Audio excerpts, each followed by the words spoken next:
identidade. É a nova série de mensagens que nós estamos tratando na nossa igreja. Igreja Casa e Vida. E qual seria a nossa identidade diante do povo? Será que as pessoas têm nos reconhecido como cristãos? Que antigamente era mais fácil, né? A Bíblia vinha na mão, embaixo do braço, mas ela vinha à mostra. E as pessoas reconheciam facilmente que era um cristão ou alguém tentando imitar um cristão. Mas na sua maioria das vezes, era um cristão verdadeiro. E nós, como povo de Deus, estamos deixando isso de lado. Será que no meu trabalho eu mostro essa identidade de cristão? Será que com o meu comportamento eu mostro essa identidade de cristão? Será que com o meu falar as pessoas identificam em mim um cristão? Identidade. Resgatando a identidade. Está ali, ó, a nossa série de mensagens. Identidade. A base de uma igreja relevante. Amém? Pensando nisso, eu gostaria que vocês abrissem as suas Bíblias. Aqueles que têm Bíblia para abrir de papel e aqueles que têm no aplicativo do celular. No livro de João,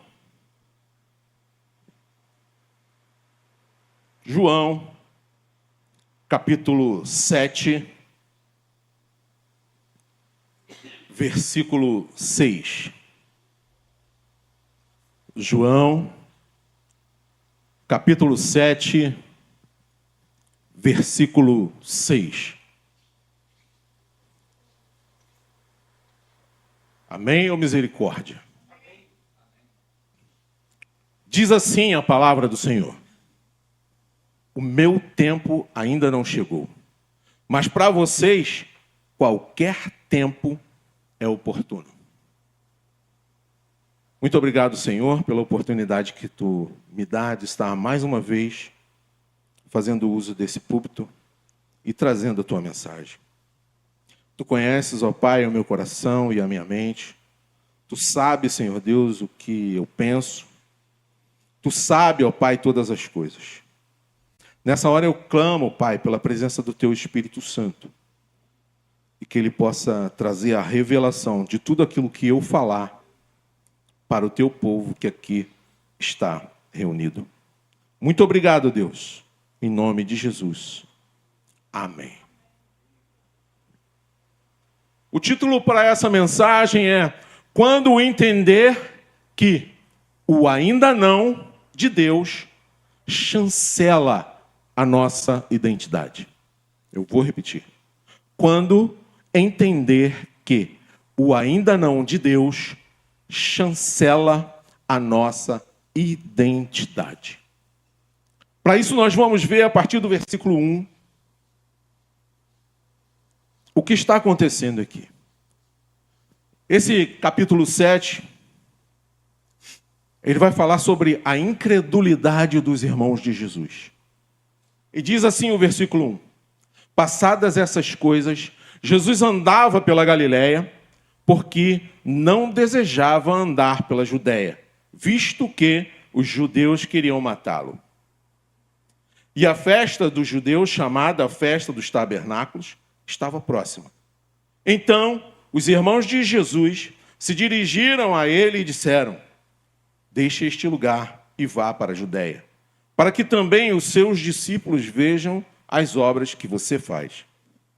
Porque se alguém quer ser conhecido, não pode realizar os seus feitos em segredo. Já que você faz essas coisas, manifeste-se ao mundo. Aconteceu que nem mesmo os irmãos de Jesus criam nele. Então Jesus lhes disse: o meu tempo ainda não chegou, Mas para vocês qualquer tempo é oportuno. O mundo não pode odiar vocês, mas a mim ele odeia. Porque eu dou testemunho a respeito dele, dizendo que as suas obras são más.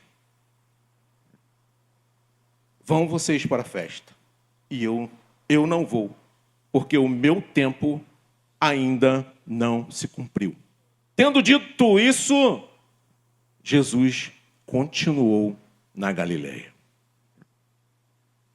Palavra do Senhor. O versículo 1 de João 7 nos fala, passadas essas coisas. Eu costumo sempre que vou estudar a palavra de Deus, prestar atenção nesses inícios e saber o que realmente está acontecendo naquele tempo. Então, passadas essas coisas, quais coisas? A multiplicação de pães e peixes, Jesus anda sobre o mar, Jesus explica sobre o pão da vida, que ele é o pão da vida, e passa a falar sobre a incredulidade dos seus irmãos. O versículo 6 é de grande significado para nós. Aqui Jesus responde aos questionamentos sobre o seu ministério, a incredulidade de seus irmãos e a sua hesitação em se manifestar publicamente em Jerusalém, onde as tensões políticas e religiosas haviam aumentado. Os irmãos de Jesus queriam que ele fosse para a Judeia. Mesmo sabendo que lá eles queriam matá-lo, mesmo sabendo que lá ele sofreria. E mesmo assim os irmãos, os próprios irmãos, desafiam ele a ir para aquele lugar. Os próprios irmãos desafiam ele a se apresentar daquela maneira. Mesmo sabendo que ele poderia morrer. Ele compara o seu próprio tempo ou momento com o tempo dos outros. Quando ele fala, meu tempo, reforça e nos dá a ideia de que a agenda de Jesus é específica. A agenda dele é específica. O tempo dele é específico. Ele é o dono do tempo. É no tempo que ele quer. E isso não está sujeito às pressões ou expectativas, nem as minhas e nem as suas. É a clara certeza de que a manifestação do seu ministério requer um tempo determinado, ligado ao plano soberano e absoluto de Deus para a minha e para a sua vida. Plano de Deus. Quando ele se refere ao tempo de vocês, Jesus indica que as nossas percepções e os nossos anseios são frequentemente moldados pelas circunstâncias e expectativas imediatas, totalmente fora do plano de Deus, do plano que Deus tem para nós. Um plano que transcende o entendimento humano. E nós precisamos ter isso em mente. O plano de Deus é totalmente diferente do plano que eu e você temos para nós mesmos. É fora do nosso tempo. É tempo de Deus. Assim, neste versículo, Jesus nos ensina que os tempos e propósitos divinos não estão sujeitos à pressa ou ao nosso desejo humano, mas sim ao soberano e grandioso controle de Deus. Como um pequeno lembrete de que a minha e a sua história é conduzida por suas mãos. Isso reforça em nós o desafio que temos hoje de discernir entre a urgência e a soberania de Deus. que para mim é urgência e o que é verdadeiramente soberania de Deus. Deus responde às nossas orações. Não responde? Sempre. Ele responde. Ou ele diz para nós sim, ou ele diz para nós não, ou ele diz para nós ainda não. E é cruel quando a gente ouve um ainda não. Principalmente se esse ainda não vem do Senhor. Ainda não é o momento. Calma. Calma, você vai receber. Você só não está preparado para isso. O ainda não de Deus, que é a espera. Quando não entendemos o que está acontecendo em nosso tempo, ficamos confusos. Mas Deus, que é o dono do tempo, pode esclarecer tudo no momento certo. Tudo no momento certo. Mas quando ouvimos ainda não de Deus, são só 2 pontos. Nós vamos sair daqui mais cedo, hoje tem ceia. Mas quando nós ouvimos? Quando ainda não entendemos o que Deus faz ou o que Ele é. Tudo o que Deus faz é perfeito. Você concorda comigo? Tudo que Deus faz é perfeito. No livro de Gênesis vai dizer que Ele fez as bestas feras. Ele fez todo o gado. Ele fez todo o réptil. E Ele viu que isso era bom. Mas então por que nós, eu e você, não conseguimos entender o que Deus está fazendo? Porque nós questionamos quando Ele faz as coisas, principalmente se o que Ele fizer não for para nós ou simplesmente não nos agrada.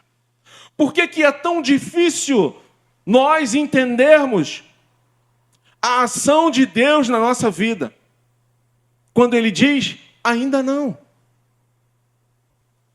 Nós só queremos o bônus. O ônus a gente finge que não vê.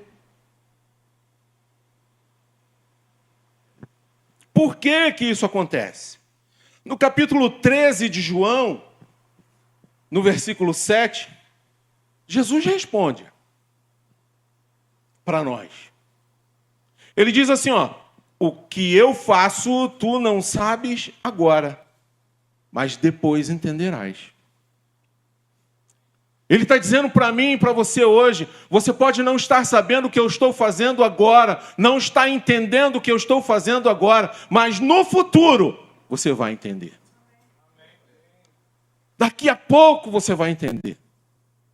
O grande problema é que nós queremos o imediatismo, nós queremos agora, nós queremos receber agora, mas Deus sabe o que você e eu suportamos. Jesus estava lavando os pés dos discípulos.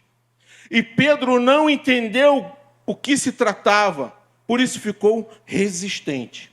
Até Jesus deixar claro para ele o que realmente era necessário. Alguns de nós aqui já vivemos num momento parecido. Em um determinado encontro. E foi um momento que, quando eu estive fazendo esse encontro,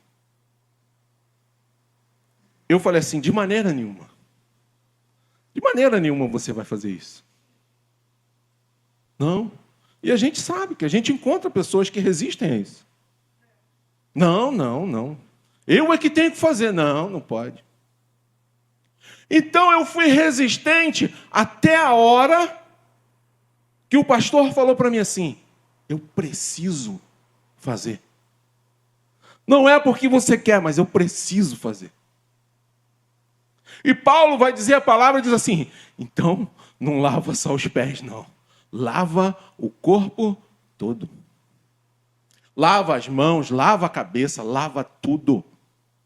Porque até então ele não sabia, ele não tinha ideia do que iria acontecer.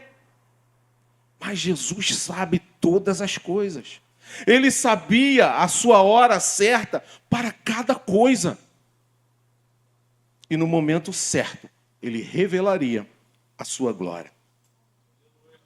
João 7, 37. Vou até ler aqui para nós. Diz assim, ó. No último dia, o grande dia da festa, Jesus se levantou e disse em voz alta: se alguém tem sede, venha a mim e beba. Quem crê em mim, como diz a Escritura, do seu interior fluirão rios de água viva. Isso ele disse a respeito do Espírito, que os que nele crescem haviam de receber, pois o Espírito, até aquele momento, não tinha sido dado, porque Jesus ainda não havia sido glorificado. Rios de água viva. E eu fiquei pensando, como seria isso? Como seria isso? Estou há tanto tempo na igreja. E onde estão esses rios de água viva? De que maneira isso acontece?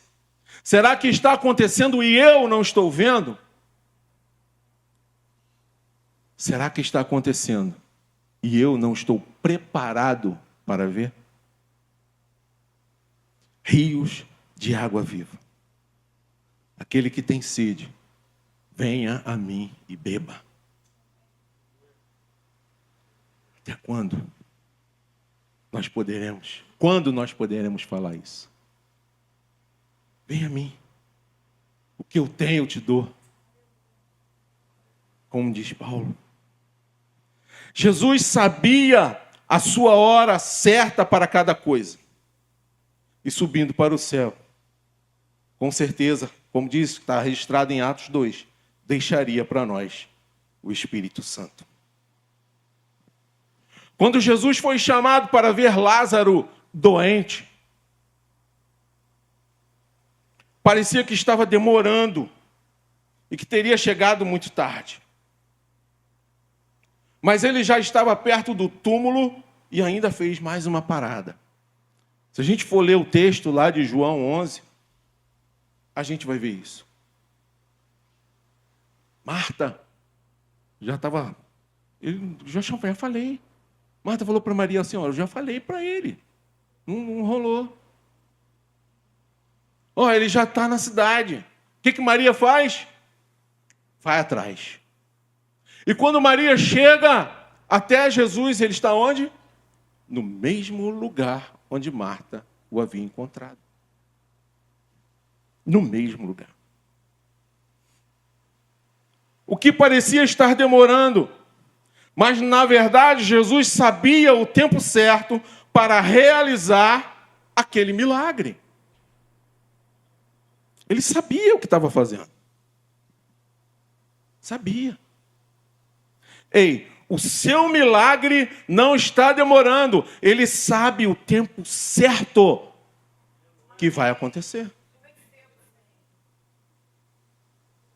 Vou repetir.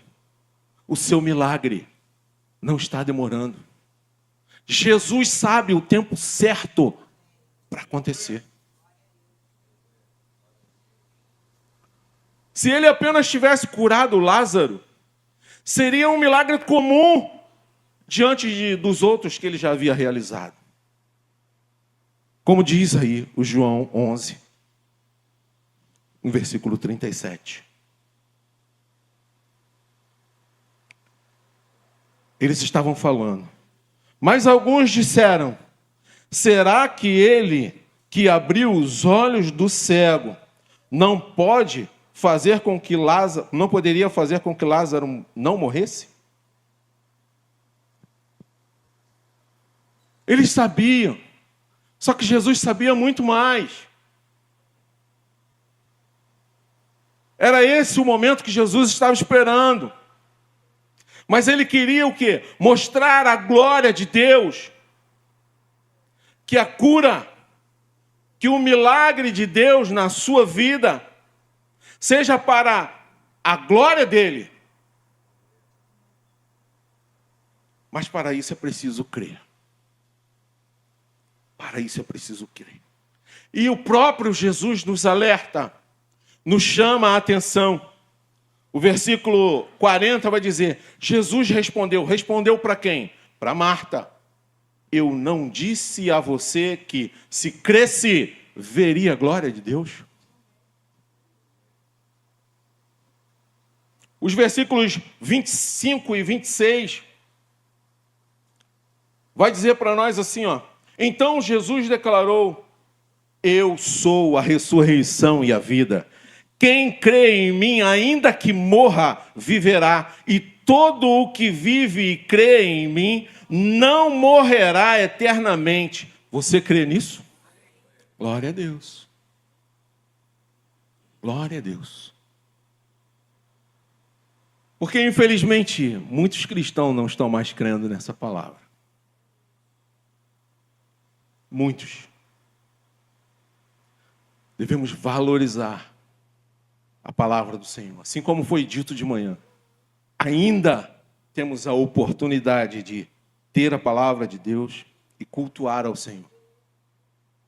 Devemos valorizar isso. Se você ainda não entende o que Deus faz, apenas obedeça. O segundo ponto. Quando ainda não entendemos o que Deus fala. O primeiro ponto foi o que Ele faz. E o segundo ponto, o que Ele fala. Deus sempre fala conosco. Amém? Você sempre ouve a voz de Deus? Sempre é guiado ou guiada pelo Espírito Santo?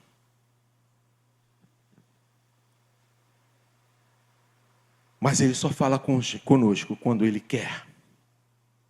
Antigamente Deus falou muitas vezes e de muitas maneiras aos pais, pelos profetas. E nesses últimos dias, nos falou pelo Filho, a quem constituiu o herdeiro de todas as coisas e pelo qual também fez o universo. O Filho, que é o resplendor da glória de Deus e a expressão exata do seu ser, sustentando todas as coisas pela sua palavra poderosa. Depois de ter feito a purificação dos pecados, assentou-se à direita da majestade nas alturas. Mas nós, muitas vezes, não conseguimos ouvir a sua voz. Não conseguimos.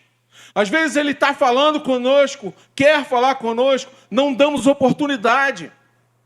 Ele fala, e quando Ele fala, nós não ouvimos. Estamos impedidos de ouvir.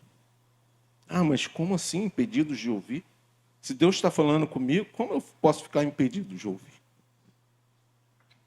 Isaías 59, lá no versículo 2, vai dizer para nós. Pesado, hein?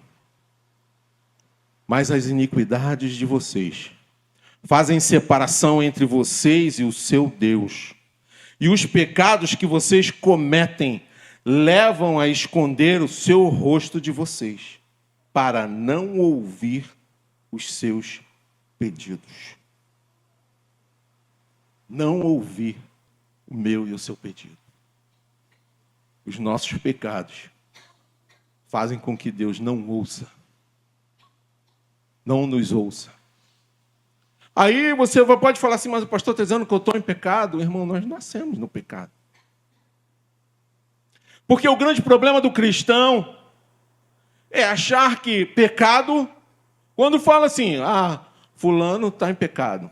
Aí a primeira coisa que ele pensa é, traiu a esposa. A fulana caiu no pecado. Pensa que ela fez o quê? Traiu o marido. Por quê que é só isso? Por que nos levam a pensar só isso? quando os maiores do pecado é corriqueiro no nosso meio. Sabe qual é? A mentira. Não tem mentiria nem mentirona. Nem mentiria nem mentirão. Esse é um pecado que tem pai. Quem é o pai da mentira? Como diz a minha avó, ela não falava o nome de jeito nenhum, gente. Ela falava só assim, ó. É o Dendeco. Fazer o quê? Ela falava assim pra gente. Vem cá, tá fugindo porque, ó, é o Dendeco. Mentira. Um dos principais pecados que tem arrastado vários cristãos. A mentirinha de nada não vai fazer mal, faz sim. Porque a mentira tem pai. E tanto quanto a mentira, tantos outros, que também é pecado, mas nós fingimos que não vemos essa parte, porque não nos interessa. A gente só vê a parte do adultério. Fulano pecou, está adulterando. Fulano pecou, fulana pecou, está adulterando. Infelizmente, é o que nós mais vemos. E até hoje, muitos ainda não entenderam o que é pela graça. Favor imerecido.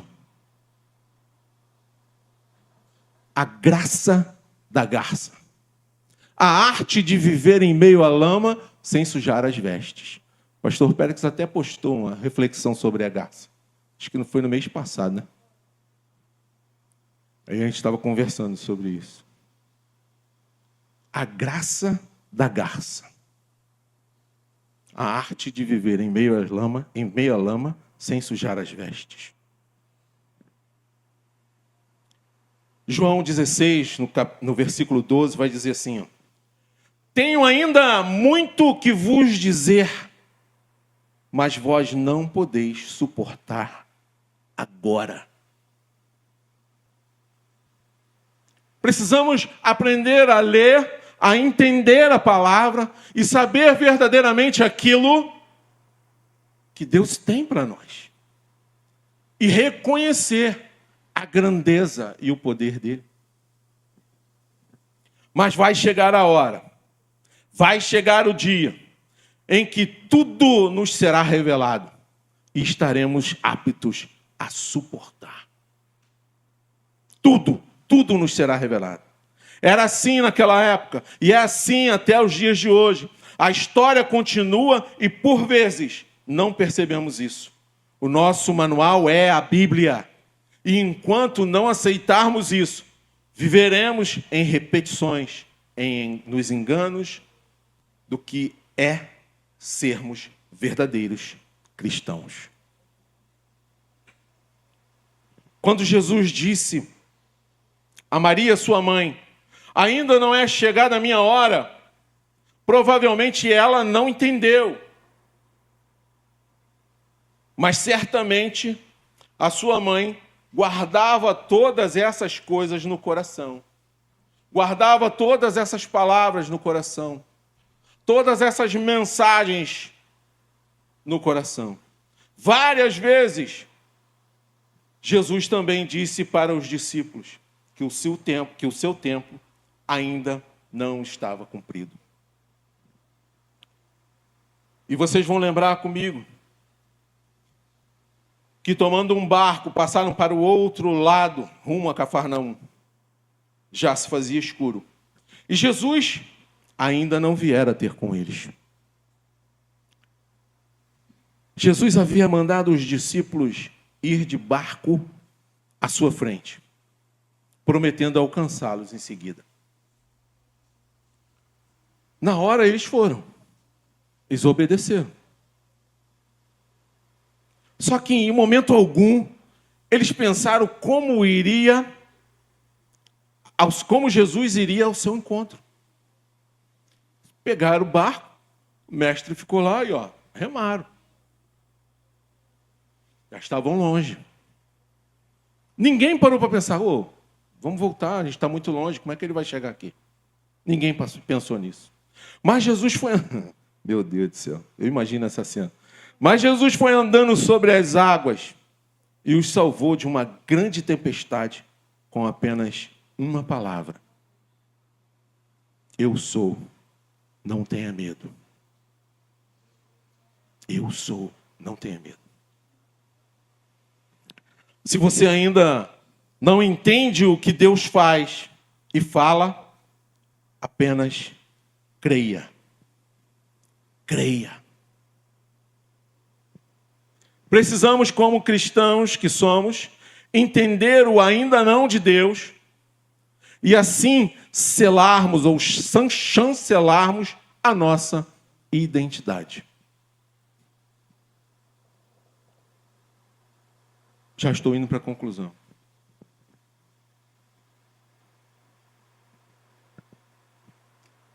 Primeira João, capítulo 3, vai dizer assim: amados, agora somos filhos de Deus, mas ainda não se manifestou o que haveremos de ser. Sabemos que quando ele se manifestar, seremos semelhantes a ele, porque haveremos de vê-lo como ele é. Ih, ficou esperta lá. Tudo o que Jesus falou e fez tinha um propósito que seus seguidores só entenderam claramente após a ressurreição e o Pentecostes. Tudo o que ele falou. Eles só foram entender mais tarde. Assim também é nos dias de hoje. Ele fala conosco, mas só vamos entender mais tarde. Às vezes ele dá um ainda não. Espera aí. E você não entende. Mas mais tarde você vai entender. Ainda não. Ainda não de Deus.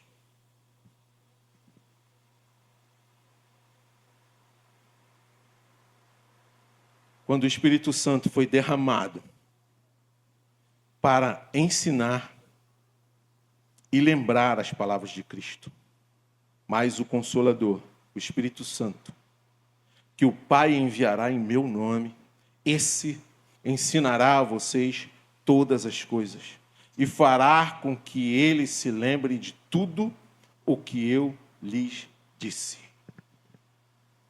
Precisamos voltar e ter e reaver essa experiência, porque o Espírito já foi derramado.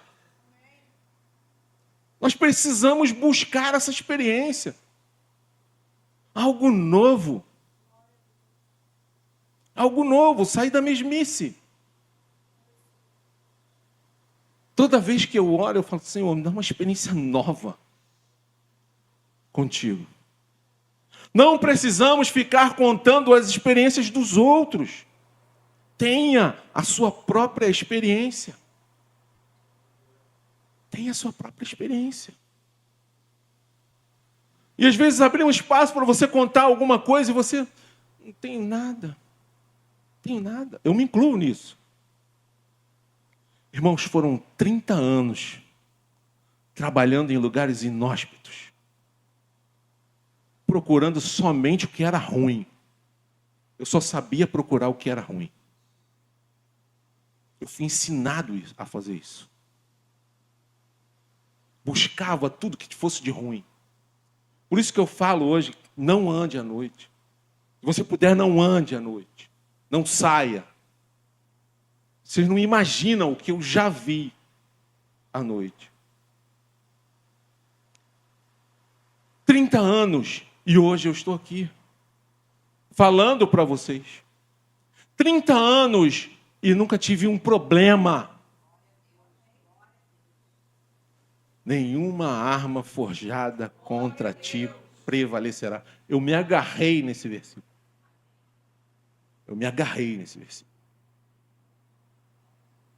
Ao ponto de que eu tinha um comandante meu que falava assim, eu não gosto de ir com você não. Porque quando você está, nada acontece. E eu glorificava a Deus. Glorificava a Deus. Ao ponto de ele marcar as coisas e falar assim, quando você está comigo? Ah, total dia. Não, então vou marcar no outro. Ele estava em busca do problema. E eu queria repelir o problema. 30 anos. Quanta coisa aconteceu. 30 anos. Quanto aquela mulher ali sofreu, né, irmão? Meu Deus. Só a misericórdia de Deus na minha vida. Só a misericórdia de Deus. Bem sei eu o que eu estou falando hoje. Não sei porquê, mas estou falando hoje. Está com frio, pastor? Quer que desliga ali um pouquinho? É porque eu estou com calor aqui. 30 anos. Oi? Fala, Rodrigo.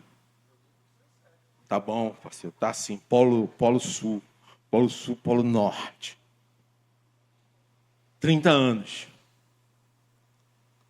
E quais os testemunhos?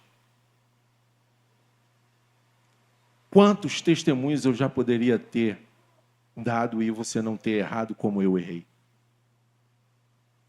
É nisso que temos que pensar. O testemunho não é para você, o testemunho é para você ensinar a alguém a não errar, aprender com o seu erro. Porque eu sempre ouvi, nós não precisamos errar para ensinar alguém. Eu sempre falei isso. Não erre para ensinar alguém, aprenda com os erros dos outros. É muito mais fácil, é menos doloroso. Mas o problema é que quando se é jovem, ninguém quer te ouvir. Eles preferem botar a mão. Você já viu uma portinha que eles botam assim na rua? Aí bota um buraco e fala assim, não põe a mão. E tem gente que vai lá botar a mão? Já está falando ali que não é para botar a mão. Para que você vai botar a mão lá? É a dita pegadinha, né? Pegadinha. Oi? Pegadinha. Não bote a mão. O cara vai lá e bota a mão.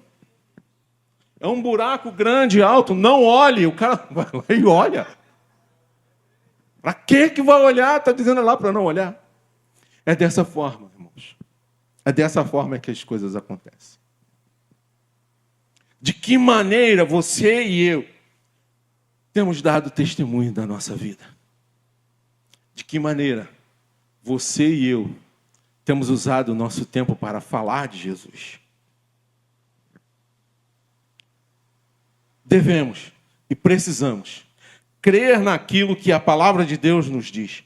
Todas as coisas sujeitastes debaixo dos seus pés. Ora, desde que lhe sujeitou todas as coisas, nada deixou fora do seu domínio. Agora, porém, ainda não vemos todas as coisas a ele sujeitas. Somente Deus pode nos dar esta confiança, essa tranquilidade, enquanto esperamos pacientemente no Senhor. Como isso é difícil. Esperar pacientemente no Senhor. Principalmente quando se busca algo que você quer muito. E ela fala assim, não, espera. Criança, então, não espera para o mês que vem. E não chega o mês que vem nunca. Porque no outro mês fala assim, não, espera que no mês que vem. Se fosse ganhar todas as vezes que falou, espera para o mês que vem, todo mês ganhasse, ia ganhar um montão. Não, espera, mês que vem. Eu era assim, eu ficava contando o mês findar, para falar assim, lembra? Lembra? Foi mês passado, você falou, espera. Mas a palavra de Deus no Salmo 40 vai dizer, esperei com paciência pelo Senhor, e Ele se inclinou para mim e me ouviu quando clamei por socorro. Quando você clamou por socorro? Você tem clamado por socorro? As coisas estão acontecendo de uma maneira muito veloz. muito veloz. O dia tem passado num piscar de olhos. Amanhã a gente conta a segunda e daqui a pouco já é quinta. E as pessoas não têm se atentado para isso.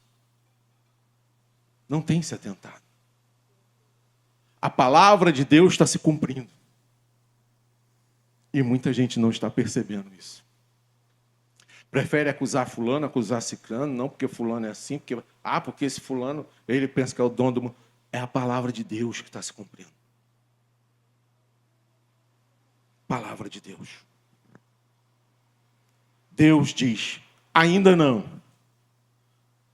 Mas ele não diz ainda não, não só por dizer.